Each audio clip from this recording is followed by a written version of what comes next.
Hello বন্ধুরা, কি খবর? সবাই কেমন আছেন? আশা করি ভালোই আছেন। তো আজকে আমি চলে আসলাম কোমরগঞ্জ। এখানে হচ্ছে আমাদের সরিষাটা ভাঙানো হচ্ছে। আর মাত্র দুদিন বাকি রোজার। তো রোজা থেকে তো আর আসা যাবে না, খুবই কষ্ট হয়ে যাবে। সেজন্য আমরা মূলত আগে আগে চলে আসলাম সরিষাটি ভাঙানোর জন্য। দেখতে পাচ্ছেন এখানে প্রচুর ভিড়। আসছি হচ্ছে প্রায় 3টা কি 4টা বাজে। এখন হচ্ছে রাত্রে আজান দিয়েছে এশার। এখন ধরে ভাঙা চলতে আছে। এরপরে মেবি আমাদেরটা দিবে।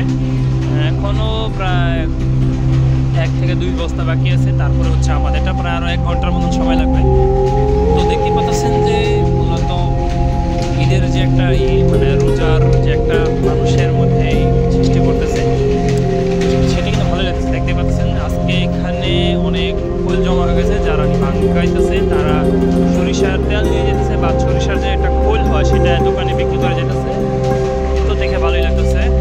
সাধারণত এই দোকানটা সন্ধ্যার সময় বন্ধ হয়ে যায়। আজকে প্রায় সারাদিন দিয়েছে, তারপরে বন্ধ হচ্ছে না, কারণ মানুষের অনেক ভিড়।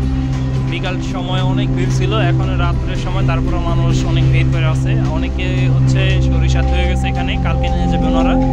তো দেখে ভালোই লাগছে। পাশে আরেকটি দোকান আছে, ওই দোকানে মূলত অনেক ভিড়।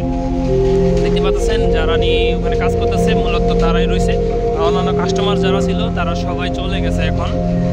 কালকে হচ্ছে ওনারা তেল নেবে। দেখতে পাচ্ছেন ওনারা সব ভাঙ্গাই রাখতেছে। তো বিষয়টা দেখতে ভালোই লাগতেছে। আশেপাশে অনেকগুলো কাঠের দোকান আছে, তো কাঠের দোকানে কাজ চলতেছে। আর এখানে তো হাট, এটা আপনারা জানেনই।